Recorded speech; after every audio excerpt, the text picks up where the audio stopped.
Bienvenue sur ma chaîne pour une nouvelle recette. Aujourd'hui, je vous propose une recette de tagine aux sardines. C'est une recette que j'affectionne énormément. Et vu qu'on en voit sur les étals du marché en ce moment, donc du coup, j'ai pas résisté et j'ai craqué. Donc c'est parti pour les étapes de la recette. Donc il faut commencer à préchauffer votre tagine. Donc là c'est un tagine à peu près pour 3 personnes. Il doit faire sur la base je pense 25 cm de diamètre. Et voilà du coup les légumes que je vais utiliser. Alors vous aurez besoin de 3 pommes de terre, d'un poivron rouge, de 2 poivrons verts, de 2 cuillères à dessert de tomates concentrées, de 5 tomates fraîches, 3 carottes, des olives vertes, un citron confit, un mélange de persil et coriandre, quelques gousses d'ail, des filets de sardines que j'ai soigneusement évidés et nettoyés. Donc en ce moment on en voit beaucoup dans les étals du marché, donc j'ai craqué. Ensuite de l'huile d'olive, un mixeur pour préparer notre farce et un peu de chapelure. Pour les épices, vous aurez besoin de cumin, de poivre, du sel, du gingembre, du paprika. Donc je me suis rendu compte que je n'en avais pas assez, alors du coup je vais utiliser du paprika fumé. Voilà, ça donne un petit goût fumé supplémentaire, c'est assez agréable. Vous aurez besoin ensuite de curcuma, un peu de coriandre en poudre. Et là, du coup, nous allons procéder à la recette. Donc vous allez commencer par couper vos tomates en rondelles et les disposer dans votre tagine qui a bien chauffé, où on avait mis l'huile d'olive au préalable. J'en ai mis un peu à côté. Et là, vous allez laisser revenir jusqu'à ce que la tomate compote bien. Évidemment, j'allais oublier, on va rajouter la tomate concentrée, donc 2 bonnes cuillères à dessert, et surtout le plus important, les épices. Donc je reprends les épices que je vous ai énoncées plus tôt, donc le sel, le paprika, le cumin,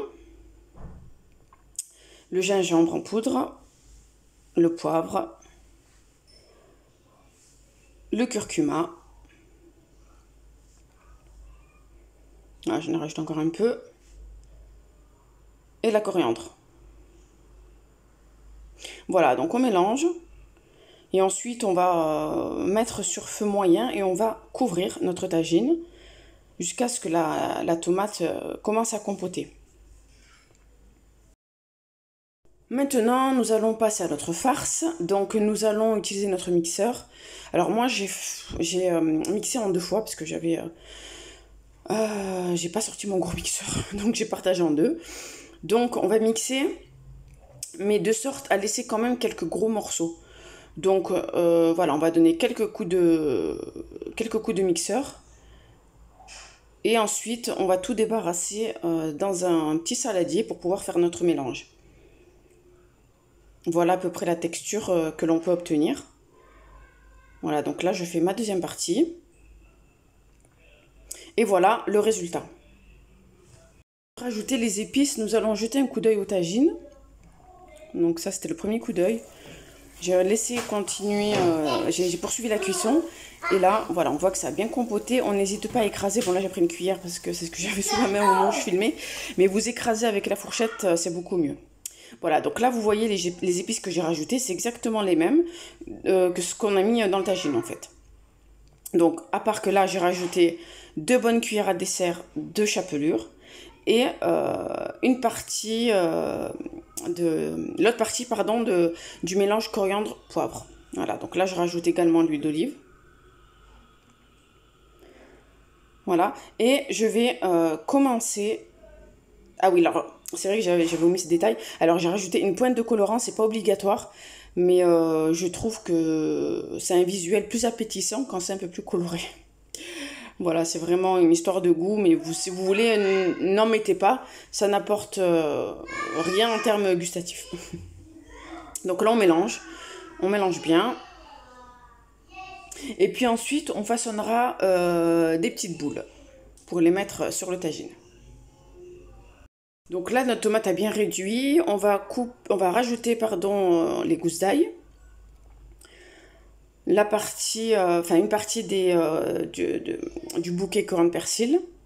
Donc la précédente, on l'a mis dans la farce, hein. Voilà, on mélange bien. Et là, on va rajouter du coup nos légumes qu'on a soigneusement coupés, alors en petits morceaux, pas trop gros, puisque comme le poisson cuit assez rapidement, donc on fait en sorte de couper en bâtonnets pour que la cuisson soit plus rapide. Voilà, donc voilà, c'est exactement les mêmes légumes que j'ai utilisés tout à l'heure. Par contre, j'ai rajouté un oignon. En fait, cet oignon-là, je vais le mettre tout au fond du tagine pour éviter que nos légumes brûlent. Alors, déjà, ça va donner énormément de goût supplémentaire au tagine. Et puis, c'est une de mes astuces pour pouvoir éviter que tout le tagine ne finisse cramé, quoi. Voilà. Donc, on a nos citrons confits qu'on va mettre par-dessus. Et nous allons rajouter une tranche de citron frais. Alors, c'est pas obligé. Ce que ça apporte, en fait, ça apporte une légère amertume. Si vous aimez pas du tout l'amertume, ne le mettez pas. Voilà. Donc là, on voit que ça a bien bien réduit. On a juste envie de tremper le pain dans la sauce, là, juste à ce stade-là. Et moi, j'adore ça. Voilà, donc je mélange. Et je vais rajouter, comme je vous l'ai dit, mes tranches d'oignons, pardon.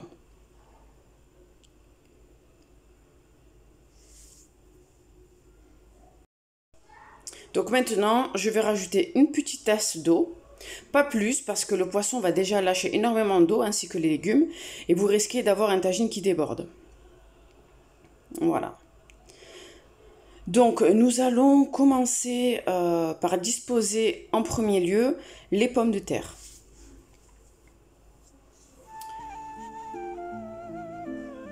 Donc, on essaie de pas trop surcharger en pommes de terre à ce niveau-là.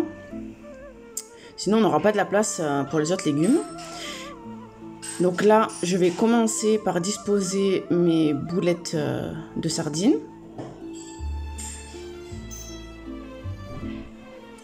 Et ensuite, je vais poursuivre avec les carottes.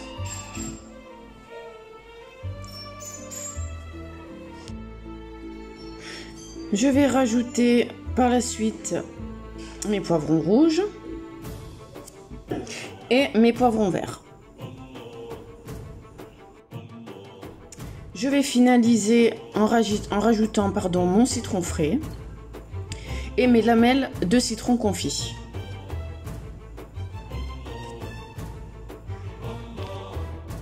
Je vais ensuite saler. Alors, on ne voit pas sur la vidéo, mais j'ai un peu mis de cumin aussi par-dessus. Je rajoute mes olives. Après, en termes de quantité, vous mettez ce que vous voulez, hein, mais voilà, moi ça me suffit. J'ai gardé un petit peu de persil et coriandre haché, donc je rajoute par-dessus avec un filet d'huile d'olive. Donc pour la cuisson, nous allons couvrir notre tagine et le mettre sur un feu moyen. Alors je vais vous montrer un aperçu en cours de cuisson. Vous allez voir qu'il y a un excédent de jus. Donc vous allez récupérer ce jus avec une cuillère et arroser le tagine. Ou si vraiment il y en a vraiment trop, vous allez le mettre de côté. Et si vous voyez qu'en cours de cuisson, votre tagine s'assèche, vous rajoutez le jus par-dessus. Et voilà, notre tagine cuit. C'est juste un délice pour les yeux. Et je vous assure que c'est aussi un délice pour les papilles. C'est un régal. J'espère que la vidéo vous a plu. N'hésitez pas à commenter, à liker et surtout à partager. Et à bientôt pour une nouvelle recette.